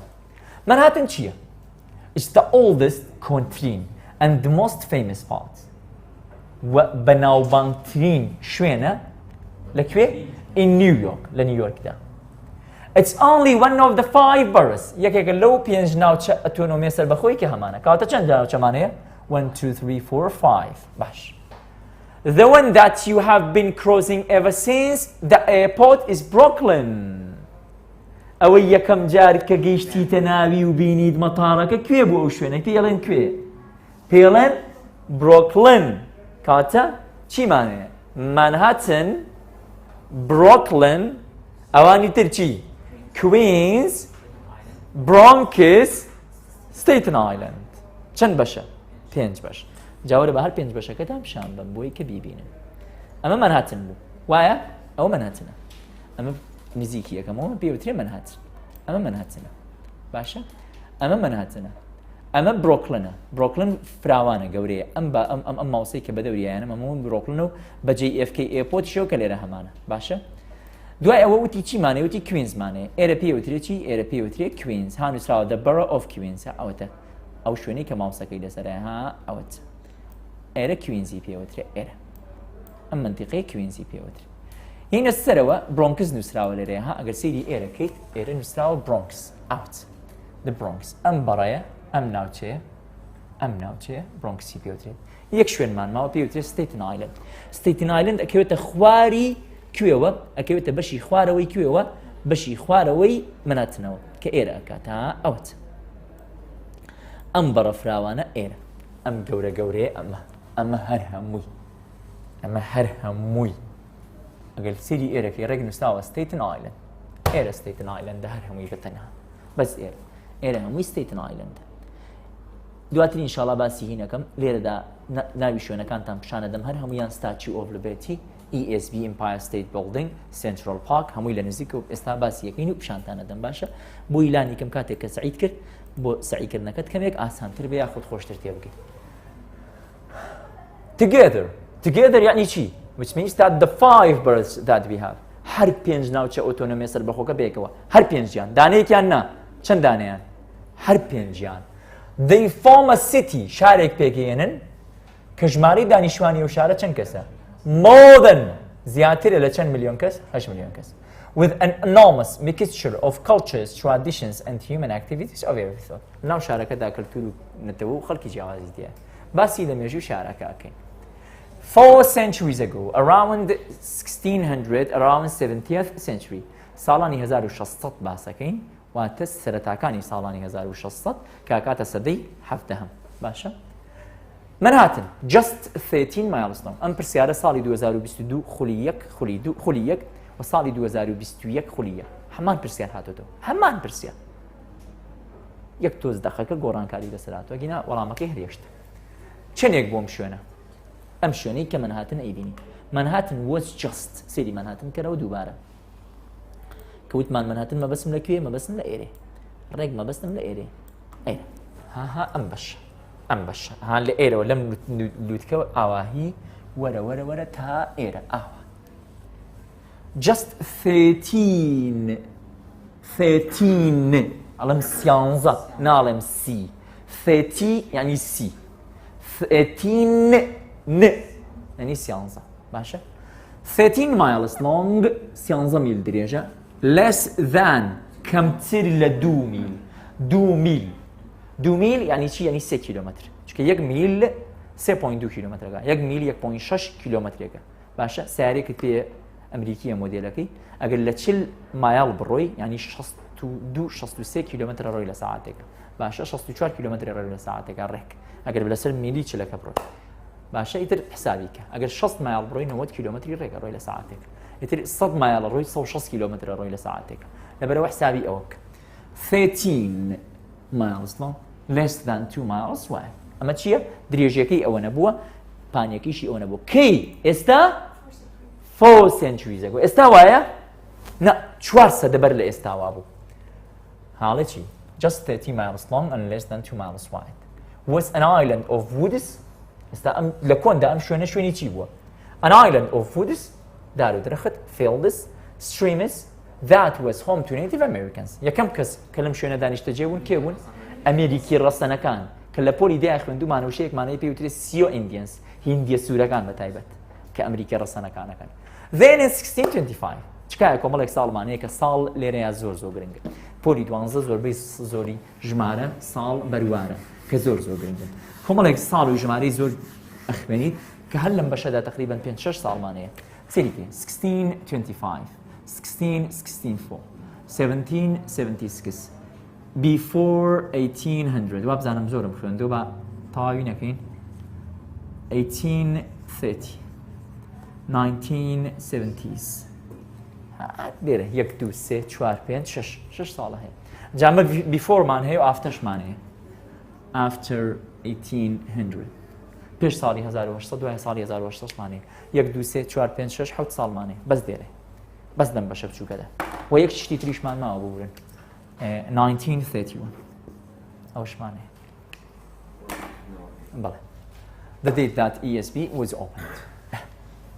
Then 1625 ساڵی 1625 some Dutch people, Dutch means Netherlands, Hollandian people, خەڵکە هۆڵندیەکانی Dutch لێرەیە ئەگەڕێتەوە بە هۆڵندیەکان arrived سیدیکێ غێربەکە ڕابردووە founded ڕابردووە باشە مامۆستا وڵای ئێمە تا ئێستا فەرمانێکمان خوێندووە هەر فایندمان خوێندووە find یعنی دۆزینەوە finding something ئەمە verb-بیسە وانییە ئەی پاستەکەی چییە found یعنی دۆزیەوە ئەی پیپەکەی چییە هەر found ئەی مامۆستا ئەو ئیدی بۆ found ئیدی پێوە لەکێنراوە وڵای غەڵەتە نابێ ئیدی پێوە بێ نا غەڵەت نییە کاکە ئەمە لێرەدا بەواتای دۆزینەوە دێت ئەمەیان لێرەدا وشەیەکی تری سادەیە ئەمە verb-بیسە ئەم فاوندە بەواتای دامەزراندن بنیاتنان دێت بۆ نمونە to establish a company بۆ دامەزراندنی کۆمپانیایەک a company organization ڕێکخراوێ هەتوانی بڵێ he found this an organization کوڕەکە کۆمپانیایەکی ڕێکخراوێکی دامەزران یاخود یەکێک لە واتاکانی تری کە هەمانە کە لە کتێبەکەی تۆدا بەم واتایە دێ built constructed a city a town بنیادنان دروستکردنی شارێک کاتە لێرەدا Dutch people arrive دەکەن و چی ئەکەن کوێ بنیاتەنێن ئەو منهەتنەی ئێستا ئەکەن ناوی ئەنن چی لە ساڵی 1625 ئەو شوێنە ناونراوە چی نیو ئەمستردام کەواتە in 1625 some Dutch people arrived and founded New Amsterdam ناوی شوێنەکە ئەنێن چی ناوی ئەنێن New Amsterdam باش soon after they bought the island for just 500 of goods و دواتر هەمان شوێن ئەکڕن لە کێ ئەکڕن نە Native Americanی ئەکڕن بە چەندێک $500 لە شتومەک چکە هیندی سوورەکان یاخود ئەمریکی ڕەسەنەکان لەوێ کوڕ و ساعت و نیوەکە ئێستا تەواو یەکەین ڕستی ناوێن 4-5 دقیقەی خەیانی و تەواو یەکەین باشە ئەو کات چیەکەن ئەگەر سەیرێکی in 1625 some Dutch people arrived بە $500 وتمان لە شتومەک شارەکە ئەکرن چکە لەوێ لە منهاتنا لەو سەردەمە کۆنەدا کە نیو ئەمستردامە کات دوکاندار نەبووە تا پارە بەهایەکی هەبێت بۆیە ئەڵێ $500 of goods شتومەک مەبەستی لە چییە جلوبەرەگە جولۆریە خشڵە زێڕە زیوە شتی جوانکاری بوو هەر شتێک بووە کاتە لای ئەوان پارە بەهای نییە چکە شتێک نییە تا پارەکە مامەڵی پێوە بکەن شتێکی پێ بکڕن کاتە so that's why it said 500 of goods لێرەیە باتەی شتومەک کەلوپەل دێت the British took over ئیشی بەریتانیەکان هەموو کاتێ لە هەموو سەردەمێکە هەر ئەوە بوو کاتە ئەوان ئیمانیان بەکڕین نییە بڵێن وەڵا شوێنەکە ئەکڕینەوە took over دەستی بەسەر ئاگرن took over کۆنتڕۆلیەکەن لە take over هاتۆ ڕابردووکێتی in چه ساڵێک 1664 جا حەزیان بەم ناوەش نییە because as you know the capital of Netherlands کوێ ئەمستردامە پایتەختی هۆڵندا کوێ پایتەختی هۆڵندا ئەمستردامە ئێستا شەر ئەمستردامە ئەوان ناوەکانیان بە نیو ئەمستردام بەڵام ئەمان The British took over in 1664 and renamed the village کەواتە لە کۆندا منهاتن چی بووە گوندێک village بووە ناوەکەش ئەگۆڕن لە نیو ئەمستردامەوە ئەیکەن بە چی ئەیکەن بە نیویۆرک It began growing faster, which means that the city began growing faster. شارەکە بە خێرایی گەشاکە. By 1830 ساڵی 1830 It was the main center of trade in the USA. بوو بە سنتەری بازرگانی لە ئەمریکا. کوێ؟ نیویۆرک. کاتە نیویۆرک in 1830 was the main center of trade in the USA. ساڵی 1830 نیویۆرک بوو بە سنتەری بازرگانی لەکوێ؟ ناڵم لە جیهان ئەڵم لە ئەمریکا. Which had been independent. کوێ سەربەخۆ بوو؟ نیویۆرک یان ئەمریکا؟ ئەمریکا. Which had been independent of British rule since 1776. کە لە ساڵی 1876 ئەمریکا سەربەخۆیی خۆی وەرگرت لەژێر دەسەڵاتی حکوومەتی بەریتانیادا. کاتە نیویۆرک had been under British rule for 112 years. کاتە نیویۆرک بۆ ماوەی چەند ساڵ لەژێر دەستی حکومەتی بەریتانیایە بووە؟ نیویۆرک ناڵم ئەمریکا، ئەڵم نیویۆرک. کاتە لە ساڵی چەند ئاداگیریەکە؟ لە ساڵی چەند ئاداگیری کرد پێشووتر؟ 664 بۆ ساڵی 1976 چەندەکە؟ ئێوە سەد ئەبێتە 1964 دوانزەی تەری بخە لەسەر 1976 بیرکاریەشتا من لێوە باشتر. کاتە New York had been under British rule for 112 years. نیویۆرک لەژێر دەسەڵاتی حکومەتی بەریتانیایە بۆ نیویۆرک ئەڵێم بۆ ماوەی 112 ساڵ. و America had been independent under British rule since K. 1776. و ئەمریکا سەربەخۆیی وەرەگرێت لەژێر دەسەڵاتی حکومەتی بەریتانیا دەرەچێت لە ساڵی 1976 دا. Before 1800 سەری کێڵە before هاوتم ئەمە دوو ژمارەمەیە پێش ساڵی 1800 پێش ئەو کاتە واتە لە ساڵی 1664ەوە کە بەریتانیەکان هاتن تا وەکو دەوروبەری ساڵانی 1800 پێش ئەو کات. باش. Most immigration had been from Britain. زۆربەی و خەڵکانەی گەشتیان کرد هاتنە ئەمریکا هاتنە نیویۆرک خەڵکی کوێ بوون؟ خەڵکی بەریتانیا بوون چکە بەریتانیا داگیری کرد. کاکە تۆ داگیرکەرین ئەچین کوێ داگیرکەین؟ ئەچین تورکیا داگیریەکەین باشە؟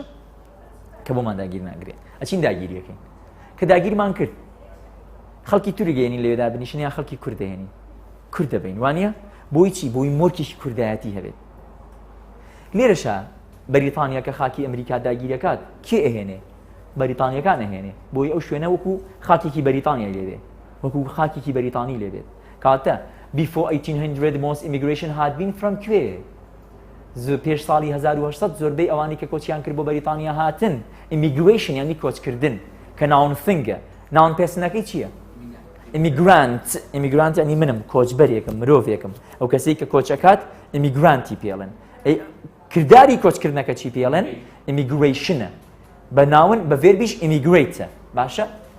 had been from Britain but then بەڵام لە ساڵانی دواتر واتە چی؟ but after 1800 واتە then یعنی چی؟ یعنی دوای ساڵی 1800 کاتە پێش ساڵی 1800 most immigration had been from کوێ؟ Britain and then ئەو then یعنی چی؟ یعنی after ئەو ساڵە خوێندنەوەکە ڕێک ئاواهیە یعنی دوای ساڵی 1800 دوای ساڵی 1800 کێ ڕووی تێکرد؟ million started میلیۆنان خەڵک ڕوویان کردە ئەوێ coming first from کوێ؟ first from across Europe لە وڵاتانی ئەوروپاوە and then from all over the world دواتر لە وڵاتانی تری جیهانەوە کاتە کۆچبەرەکان پێش ساڵی 1800 زۆرینەیان کوێ بوون؟ بەریتانی بوون. دوای ساڵی 1800 یان ئەوروپی بوون یان خەڵکی وڵاتانی تری جیهان بوون. تێگەیشتن ئێستا؟ زۆر باش. ئەم تۆزە تەواوەکەم نیویۆرکسیتی ئەڵمەوە دەرسی داهاتوو. ئەم دێرە لە ئیمتیحانی بەکەلۆریا هاتووە. ئەڵێ many entered America through کوێ؟ نیویۆرک. نەڵی منهاتن، نەڵی بروکلین، نەڵی برۆنکس، نەڵی کوینز، نەڵی ستیتن ئایلند، هیچ کامیان نەڵی. ئەگە بڵین هەر پێنجیان بەیەکەوە. ئەڵێن هەر پێنجیان بەیەکەوە. چکە هەر پێنجیان بەیەکەوە the former city of more than 8 million people. کاتە پێشووتر خەڵکی زۆربەی زۆریان داغڵە بوون لە کوێوە؟ لە ڕێی کوێوە؟ هاتنە ناو ئەمریکا و لە ڕێی کوێوە؟ لە ڕێی نیویۆرکەوە. ئەیخۆ ئەمریکا بە شاری نیویۆرکی تیان نەبووە. ئەی نیویۆرجرسیە، ئەی واشنگتن دیسیە، ئەی ئەو هەموو شارانەی ترکە هەیەی. بەڵام ئەوانەی کە هاتوون بۆ ئەمریکا داغڵی ئەمریکا بوون زۆربیان لە کام شارەوە داغڵ بوون؟ لە شاری نیویۆرکەوە هاتوونەتە ناو ئەمریکاوە. باش. ئەم پرسیارە هاتوتۆ دواتر ئەیبینین پرسیارەکە. And many of these states واتە زۆربەی ئەوانەی کە هاتن لە ئەمریکا بۆ ئەمریکا لەوێ مانەوە. Even today have the population of New York ببوورە یەک دێڕم لێرە پەڕاندووە. All wanted a better life than before. ئێمە هەمومان ژیانێکی باشترمانەوێت لە پێشووتر. ئەوان ژیانێکی باشتریانەوێت لە پێشتر بۆیە کۆچیان کردووە. باشە. خەڵک لێرەوە کە گەشتەکە لە سنێمانیەوە ڕوا سەفەرەکات ئەچێ بۆ وڵاتێکی تر کەست بینیەوە بڵێ وڵاتم بۆ ئەفغانستان لەوێ بۆ ئیشکردن ئەچم بۆ مۆزەمبیق بۆ ئیشکردن ئەچم بۆ مەدەگاسکەر بۆ ئیشکردن ئەچم بۆ بەنگلادش بۆ ئیشکردن خەڵکی بەنگلادش خۆی لێوێت بۆ تۆ بچی بۆوێ ئەبێت نا because we want a better life than before بۆ ژیانی ئێرەمان خۆ باشە خراپ نییە بەڵام ئەمانەوە ژیانێک باشتر خۆشتر چاکتر لێرە بشین کاتەڵێ چی all wanted a better life than before ئەوانەی کە هاتن هەموویان ژیانێ باشتریان نەویست بۆ یە گەشتیان کرد بۆ کوێ بۆ نیویۆرک کاتە ژیانی ناو نیویۆرکدا لە باشتر بۆ لە سەردەمە لە ژیانی بەریتانیان لە ئەوروپایان لە وڵاتانی تریجیان. Even today تا ئەمڕۆژ half the population are either immigrants or the children of immigrants. وتمان ژماری دانیشتوانی نیویۆرک چەند کەسە؟ more than وتم more than یعنی زیاترە نەموت هەشتی ڕێکە وتم زیاترە نەشموت less than نەشموت کەمترە وتم more than 8 million people. ئەڵێ half نیوەی ئەو ژمارەیە چەندێکەکە؟ زیاد لە 4 ملیۆنەکە. باشە؟ half of the population of New York either نیوەی ئەو ژمارەی دانیشتوانە کێن؟ یان کۆچبەرن or یان چێن؟ the childrenی کێ؟ childrenی کۆچبەرەکانە. دوو کەسن لێرەوە کۆچەکەن ئەچن بۆ ئەمریکا. ئەمانە کێن؟ ئیمیگرانت. لەوێ خێزان پێکەوەنێن مناڵیانە بێت ئەمانە بن بکێ؟ مناڵی ئەو دوو کەسەی کە کۆچیان کرد. کەواتە ئێستا ئەو 4 ملیۆن کەسەی کە هەمانە لە نیویۆرکە either immigrants or the children of immigrants. یان مناڵەکانیانن یان خۆیانن. باشە؟ they ئەم they ئەگەرێتەوە بۆ کێ؟ ئەگەرێتەوە بۆم سیانە. immigrants the children of immigrants. ئەو ئیمتیحانی بە کەلۆری پرسیاراتەوە لەو they پرسیاراتەوە. بۆی ئەڵم لە هەموو شوێنێکا پرسیاراتەوە. ڕێک ئاوە نسراوە. they کردووە بەش بۆشایی ئەم they کراوە بۆ بۆشایی. ئەڵێ still help to give the place. ئەم place ئەمە بەسمان لە کێ؟ بەسمان لە نیویۆرک. they still help to give the place its great energy. هەموویان پێکەوە وزەیەک بە شارەکە ئەدەن شارێکی تەواو گەشە کردو پەرەسەند و پیشانەدا. تەواوی کەم و دووسێ دێڕی ماومە تااقەتانەیە ئێدە با پیشانتان بم بە کۆتایەکەیشی ببین و دووسێ ڕسمی شارەکەشەیە پیشانتان بم. بۆی یەکسەر دەرسیایندە ئینشەڵا پرسیارەکان وەڵام بدەینەوە زائیدەن ئێمە سەر بابەتی تازە تاکرس. بستکایە دوایەوەی کە ڕۆشتنەوە شتێک بخوێنەرەوە بۆی کە ئەوەی کە من باسم کرد جوان لێرەیە بچەسپێت. ینی دڵنیا دەکەم ئەم ڕۆبیکە کە ڕۆشتیتەوە بەخوا زۆر باشی استفادەی لێکە مەیخەرە بەیانی مەیخەرە دوو بەیانی مەیخەرە جومعە شەممە چوزانم هەر ڕۆژێکی ئەم ڕۆبیکە ئەمڕۆ. New York today. New York has experienced bad times as well as good times. New York کاتی ناخۆشی بەسەر بردو و کاتی خۆشیشی بینیوە. کاتە ناخۆشەکان باسەکان لێرەدا. For example, crime levels in 1970s were extremely high. بۆ نمونە تاوانەکان کردارە خراپەکان crime levels were extremely high in the 1970 ئەم ئێسەی پێوێت کایە سەیری ئەم ئێسەکە. وتی بە ساڵی 1970 ئەڵێ لە ساڵانی هەفتاکاندا هەفتاکان یعنی کەی؟ ئەنی 1970 1971 72 73 74 تا 79 بۆی ئەڵێ چی؟ هەفتاکان. کاتێک وتمان 2000ەکان ئەڵێ چی؟ 2001 2 3 4 5 6 7 8 9 تا 9 ئەکات. ئەی ساڵانی 2010ەکان 10 11 12 13 تا 19 نەوەتەکان 91 92 تا 99 بۆیە ئەڵێ crime levels were extremely high in New York in 1976. دقیق ساڵەکەی نووسی؟ نە ئەڵێ ساڵانی هەفتاکان 70 تا 79 لەو ماوەیەدا. crime levels ئەم وشەیە کە هاتوتەوە لە ئیمتیحانە چۆن بوو؟ لەو پەڕی بەرزیە بوو. واتە شەڕ و کوشتار و وێرانکاری لە ئەمریکا لەو پەڕی بەرزیە بوو. However, the city has recovered since then. دواتە شارەکە وردە بوژاوەتەوە چاکوەتەوە. And it remains a great national ئەم پرسیارە لە ئیمتیحانی بەکەروەیە هاتوتەوە a great national and international center of banking, law, tourism, publishing, fashion, art, theatre and IT. سینی ئەم وشەیەکەیە چۆنە خوێنرێتەوە LAW. ئەمەیان چۆنە خوێنرێتەوە LOW. ئەمەیان یعنی نظم ئەمەیان یعنی یاسا قانون. باشە؟ ئەمە لۆ ئەمەیان لۆ یعنی نظم لۆ یعنی قانون یاسا. ئەم وشەیان چۆنە خوێنرێتەوە؟ کێ پێم ئەڵێوە چییە؟ TOURIST TOURISM ئافرین. tourist ئەمە دەنگی ئووە دروست دەکات ئووە tourist ئەمە دەنگی چی بوو؟ ئەمە ناون پێسنە ئافرین. ئەمە ناون finger. ئەمە چۆنە خوێنرێتەوە؟ زم. tourist tourism س ز هەردووکشیان هەر ناون ئەمە پێسنە ئەمە فنگە بۆی ئاگاداری خوێندنەوەکانیان ئیتر پێویستمان بۆی sing the sights of New York sing the city بینینی دیمەنی شارەکە no visitor sees everything تا ئێستا هیچ کەسێک نەیتوانێت نیویۆرک هەموو دیمەنەکانی نیویۆرک ببینی why this indicates that it's a huge country ئەمە چیت پێڵێ شارەکە زۆر گەورەیە کاتە no one sees everything no visitors sees everything هیچ گەشتیارێک نەیتوانێت تا ئێستا هەموو دیمەنەکان ببینێت but you can see a lot بەڵام ئەتوانی زۆر شت ببینی لەکوێوە from the top of the Empire State Building ESB کورتراوی هەرێکی لە پیتەکان Empire State Building ئەو بینابەرزەی کە هەمانە فیلمی کینگ کۆنگتان بینیوە مەیمونە گەورەکە ئەچێتە سەر باڵەخانەکە ئاواکات ئەوە ئەڕێک ئەو بینایە سەری بیناکەتان بابشان بم لێرەیە ئەیبینیت وتمان نیویۆرک پێی دێ لەو بەدە پێنج بەشە ئەمە سکای سکرێپەکەکانن کە لێرە یابشانم مای بینیتان ها ئەو بینابەرزەکان بوون کە هەمان بوون باشە بینابەرزەکان بابین سیری کوێکەین بابین سیری Empire State Building کەین Empire State Building ئەم بینایە ڕێک ها ئەوەتەوەی کلیکی ماوسەکەی لەسەر یانمە پێشەوە پیشانتان دەدەم ئەمە پێوترێت Empire State Building ئەوەت ئەمە Empire State Building کینگ کۆنگتان بینیوە ڕێک مەیمونەکەی تێرەکانە ئاواکات ئیتر ئێرێ ئەمە کوێیە ئەمە Empire State Building ئەم بینایەتی ئەوترێت Empire State Building کاتێک بیتە ئێرە چکە بیناکە بەرزە زۆر شوێنی شارەکە ئەبینیت ئازاد لە شوێنێک پێمێنێتەوە پێوترێت The Big Apple Hostel هۆستڵ و هۆتێلمان هەیە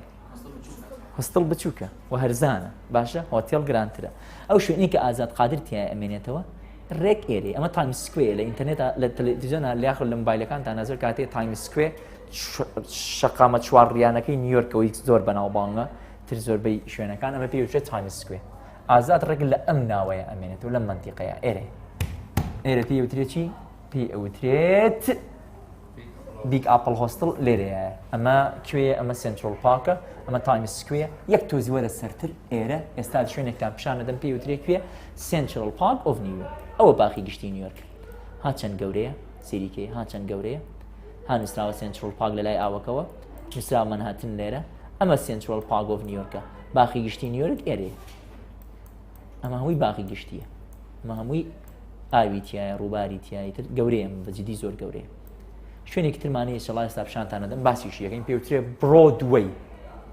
برۆدوەی منتیقەیەکە کە هەمانە باشە لە کتێبەکەیە لە ساڵێک هاتووەڵێ برۆدوەی بەڕێیەکە ناوچەیەکی ئۆتۆنۆمی سەر بەخۆیە نەخێر برۆدوەی شوێنێکە کە هەمان ئێستا هەر لێرە یەکجار پیشانتانەدەم با بینەوە سەر ئەم خوێندنەوەیە کاتە ئەگەر سیریکەی وتمان لە بەشی سەرەوەی Empire State Building with a height بەرزی Empire State Building چەندە 1470 feet 1470 پێت بەرزە یەک پێ 2.4 ئینچە باشە It became the tallest building in the world بوو بە بەرزترین بینا لە جیهاندا when it opened کاتە ئەو ساڵی کە کرایەوە in 1931 Empire State Building was the tallest building in the world ئەو ساڵی کە کرایەوە کە ساڵی 1930 بوو بە بەرزترین بینا لە جیهاندا تا بۆ ماوەی چەند ساڵ over 40 years بۆ ماوەی زیاتر لە 40 ساڵ ئەم بینایە Empire State Building was the tallest building in the world was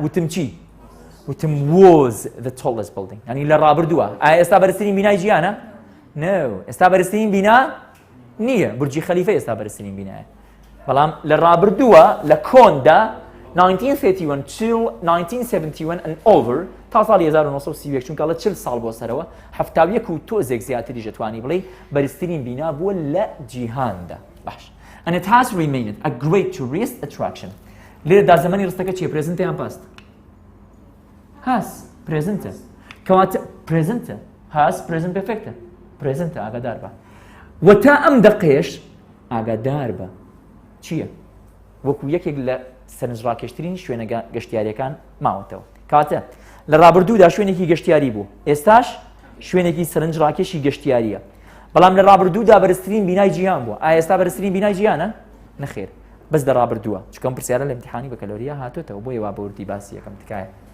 On a clear day you can see for 80 miles کاتە لە ڕۆژێکی ڕووناکدا لە ڕۆژێکی just like today ئاوا خۆرەتاو بێ سەمی دەی کاتێکە چینە بەشی سەرەوەی بیناکە you can see for 18 miles بۆ ماوەی 8 میل 120 کیلۆمەتر ئەتوانی مەودای دووری ببینی 128 کیلۆمەتری ڕێگەکە. look south west تەماشای بەشی باشووری ڕۆژئاوا بکە. ئەوە the banking district ئەنی south west مەبەستی لەکوێیە؟ ڕێک ئێرەیە south west ئەمە مانهاتن نییە؟ ئەو مانهاتنە ئێرە مانهاتنە ئێرە پێی وترێت چی؟ south west ئێرە south westە. ئەم منتیقەیە گەسەری کتێبەکەت کە نووسراوە banking district ئافرین هەرێمی بانکەکان. you can see the banking district سەریکێ لێرەدا ئەتوانی banking district and on across the woods ئاوەکە تێپەڕێنە ئەو ئاوە ها ئەمەیە ئەوە نەخشەکەیە ئەوە نەخشەی هینە مەناتنەکە هەمانە. ئێرە وتمان چی پێوترێت؟ banking district. ئەم ئاوە تێ ئەپەڕێنین ئەم ئەمە ئاوەکە نییە؟ تێپەڕێنە وەرە ئێرە ئێرە لێرە چیمانەیە؟ ستاتیو نا ستاچوو سەریکێ ستا of ئەم بۆی تکایە وشەکان غەڵەت نەخوێنەوە. ستا ئەمە دەنگی چی دروست دەکات؟ چ ستا چ ئەمە چ دەنگێک دروست دەکات؟ ووی درێژ ستاچوو of ئەمە شتە دەنگێک دروست دەکات ئەم شووە ستاچوو of liberty ئەنی پەیکەری ئازادی. پەیکەری ئازادی چی ئێستا سێریەکەین لێرەیە وتمان ئاوەکەمان ئەمە بەشی باشووری ڕۆژئاوا بانکینگ دیستریکتمان بینی لە ئاوەکە هاتینە ئەم دی چیە بینین؟ ئێرە بینین ئەم شوێنە پێوترێتی ستاچوو of liberty سی ستاچوو of liberty کە لێرە لەسەر ماپەکە بابشانتان بدەمەوە جارێکی تر. ئەمە بانکینگ دیستریکتی پێوتەوە پێمان نەوتن باشە ئاوەکە تێ ئەپەڕێنی نییە ئەینە ئێرەکانە ئێرەیە هانووسراوە ستاچوو of liberty سەریکێ ئەو پەیکەری ئازادیە. بەس لێرەیە تۆزێک قەڵەوە نیۆڕۆنانی زۆر خوارد و برسی بوو. ئەوت پەیکەری ئازادی نیویۆرک کاتە چیە بینی؟ پەیکەری ئازادیە بینی. دیمەنێکی پەیکەری ئازادیش دەمێشکمانە چەسپە ئینەوەس ئێرەکانە. باشان on across the water statue of liberty. Look north towards Broadway. ئەم جارین تەماشای بەشی سەرەوەکەین. ها ئێرە نین ئێنە سەری ئێرەکەین ئێرە ئەم منتیقەیە ڕێک برۆدوەی پێڵێن ئێرەکانە ئەمە برۆدوەی پێڵێن برۆدوەی کاتە برۆدوەی بەڕەیە نا منتیقەیەکە شوێنێکە کە هەمانە. ئەگە بەرەو باکوور بڕوانم سەیری سەرەوە بکەم چییە بینم وتمان برۆدوەیە بینم و شوێنێکمانەیە پێوترێت چی پێوترێت theatre district منتیقەی شوێنی شانۆی دیمەنەکە شوێنەکە ناوی وایە. و دواتر ئەگەر زیاتر تەماشای سەرەوە بکەم زیاتر بۆ سەرەوە بڕوانم کاتە لە بەشی باکوورا چیمانەیە؟ سێ شتمانەیە لە بەشی باکوورە چیمانەیە؟ برۆدوەی theatre district لەگەڵ central park لە بەشی باکوور سێ شتمانەیە برۆدوەی theatre district لەگەڵ central park سێ شتمانەیە کە لێرەیە ئاماژەیان پێکراوە ئەوەش دیمەنەکانە کە ئیبینی. central park پیشانمدان برۆدوەی ئێستا پیشانتانەدەم بۆی کە برۆدوەیەکە ببیننەوە ئەم منتیقەیە گەر سێریکەی لێرەدا ڕێک نووسراوە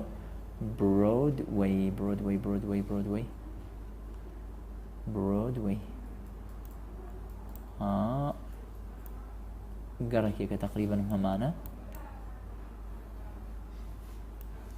نەچووشین بۆی تا بچین بزانین بە دەقیق بزانین لەکوێوە تر لە منتیقەیەدایە وڵی ئەو ڕۆژە لە مەکتەب پیشانممان دۆزیمەوە بەس نازانم لێرە بۆ نایدۆزمەوە ئیترە مهم لەو منتیقەیە باشە کاکە لەم دەوروبەرەدایە پێوترێت برۆدوەی لە دوای برۆدوەی وتمان چیمان هەیە theatre districtمان هەیە زیاتر بۆ سەرەوە بڕوانم کوێ بینم ئێرە بینم کە ئێرە وتمان چی پێڵێن central parki پێڵێن دەستان خۆش بێ و لەشتان ساغ بێت بۆ ئەمڕۆ تەواو بێت بۆ بەیانی ئینشەڵا بۆ دەرسی ئایندەی تر سێشەمەی ئایندە کا پشتیوان بەخوای گەورە. من محەممەد عەبدوڕەحمانم خوێندکاری پەیمانگەی سلێمانی زۆر سپاس بەخوا 99.7 کە بووم بە دووەمی هەرێم زۆر سپاسی پەیمانگەی سلێمانی یەکەم بۆ ڕێخستنیان فیستیڤالە گەورەیە بەڕاستی ئەرکێکی زۆر گەورەیە کە ئێمە زۆر پێمان خۆشە ئەو تەلەبانەی کە هاتووشن زیاتر هانە درێن بۆ ئەوەی هەوڵی دەرەجەیەکی بەرز بێنن زووبارە زۆر سپاس پەیمانگەی سلێمانی باشترینەکان لە پەیمانگەی سلێمانی بۆیە ئێرە هەڵبژێرە سەرکەوتن وشەیەکە ئێمە مانای پێدەبەخشین.